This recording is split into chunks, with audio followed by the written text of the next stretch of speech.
Oh, howdy all, grab yourself a drink, it is time for some Path of Exile 2 discussion. One of the biggest annoyances with the new trade system has just been fixed. This is the problem whereby you couldn't really look up things that had multiple stats that all combined to give one relevant threshold that you were looking for. What do we mean here? Well, let's dig into the new Pseudo feature that's been added to Path of Exile 2. Those of you that are long-time Path of Exile 1 players and that have engaged in the old trade system in Path of Exile 1 a lot, you'll be very familiar with pseudostats and how you will search for them. And all you really need to know if you're a long-term Path of Exile 1 player is that is now in Path of Exile 2, both the in-game trade browser and also the out-of-game website browsing. So let's just go through what exactly this means. Let's say that you're trying to sort your elemental resistances on a character, but you're not that fussed as to the exact source of where they come from. So you don't care what exact mods you've got on the item. What you need them to have is just a lot of overall resistances.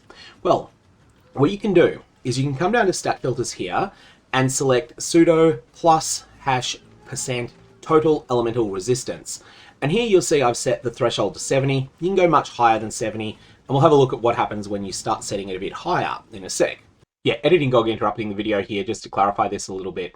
What you're going to need to do is type PS for pseudo. You don't need to remember the entire expression. And then you also need to type in just a little bit of detail of words that are found in the exact expression you're looking for. There's also a couple of these that are kind of clunky. Elemental resistances can be particularly messy because there's a number of other quite similar modifiers. So there is the tri-res modifier, which will pick up tri-res on a ring implicit, tri-res on a ring explicit. That's something else you want to be aware of. Also, you might not have noticed, but I have filtered only to show rare rings at the moment. Now, let's have a look at why this carrion grip is coming up here. No individual mod on this item is providing 70% resistance, but there are two mods on it that do provide resistances. There's this of the rainbow, which is 15 tri-res, and there is this of the polar bear, 34% cold res.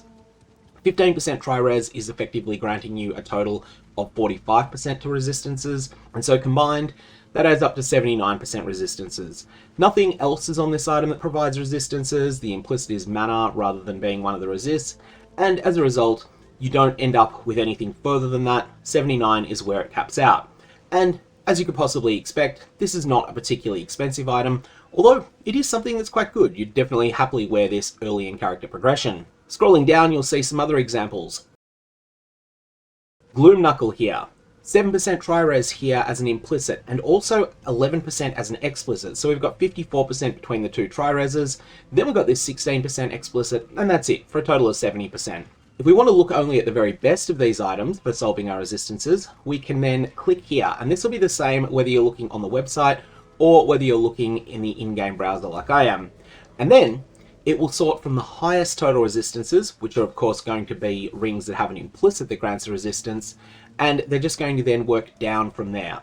So here we have 19% tri-res, 54% cold res, 40% lightning res, 33% on the implicit, 20% quality on cold multipliers has already magnified some of those modifiers, and we've got a fairly strong item that's also fairly expensive. And you can also browse down and see some even more expensive items, and then a number of things that are at various price points. You can work out what's right for your character. You might, for instance, need to balance between, do I want to invest everything into getting resistances, or do I want to have some life on the ring as well? And ultimately, that's going to be your decision to make. The key thing, though, is it's now a lot easier to make that decision because you can filter out everything that doesn't have a certain minimum. Now, there's other things you can filter by as well. One other thing that might be useful is to filter by chaos resistance. And so you can start here typing in chaos resistance, and if you also start typing in the word pseudo, PS will be enough, then you'll see here we've got total chaos resistance on the item. We're not going to be able to get as much as this, so let's just start with 30 and see what we get. And you can get much more than 30, but we can then filter highest to lowest. And you'll see here that we've got items with a total amount of chaos resistance in the 60s, and that comes from having chaos quality, it comes from having a perfectly rolled amethyst ring implicit, granting 15 in conjunction with the quality, and then from also having a chaos resistance explicit modifier, and then from having one of the 3 different abyss modifiers that also grants you additional resistance on top of that. And then you can scroll through here, and also if you're looking for a way to craft these items, Alcohol has a guide up for them, because you can definitely do it for cheaper than some of these are being traded for. Now, something else you can do that might be very useful, you might need to get at least 12 dexterity on the item in order to be able to use it. And in order to cap out your resistances, you might need to have a minimum of 60 cold resistance. And then after that, you might want to get just as much life as you can get. So let's see what you would look like if you were trying to do that. Pseudo total maximum life, let's put in there that you want at least 80. And let's see what rings are available. Now, when you do this search, you'll see a very large number of items, but they'll have at least 12 dexterity, and the specific source of where that dexterity is coming from doesn't matter. So if it turns out that it's coming from some hybrid mod or from some tri-attribute mod, I don't think you can get those on rings, but you can definitely get them in some other slots, then that's going to be fine. You'll be able to use those.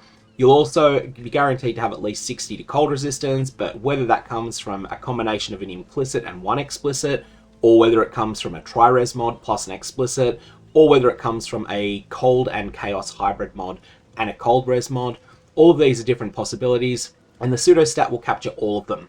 Likewise, and probably most importantly when it comes to rings, the source of the life doesn't matter.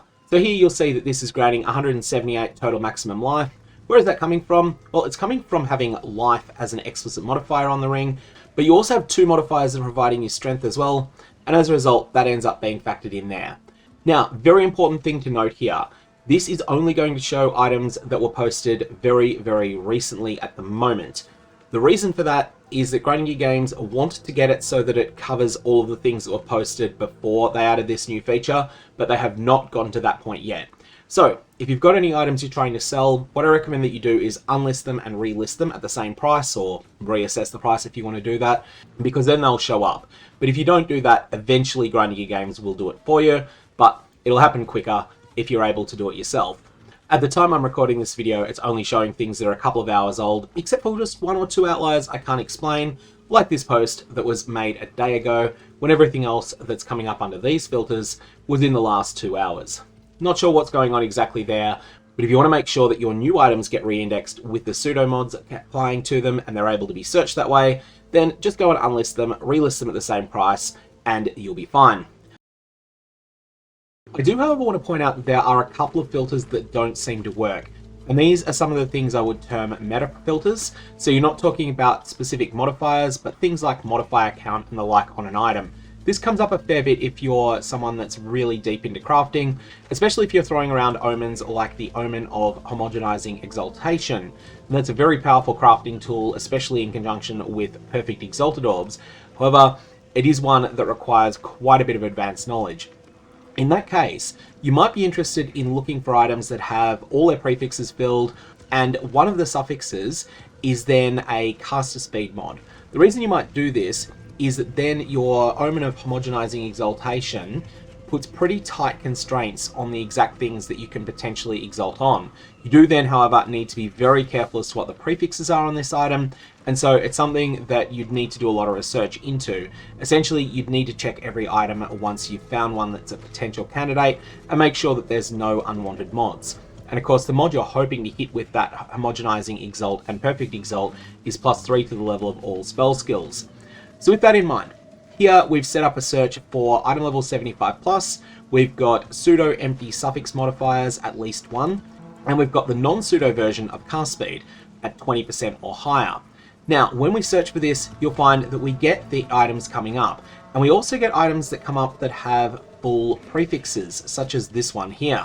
But when we turn on pseudo empty prefix modifiers maximum of 0, and that would be the case here, this is currently 0, then we find that we get no results found. So a couple of these meta mods aren't currently working. I assume that these will get fixed over time, and if you do notice a specific one like this, file a bug report to Grinding Gear Games. It's probably not the highest priority thing for them to fix some of these less used things, but at least they'll know to eventually get around to it after they deal with higher priority things first.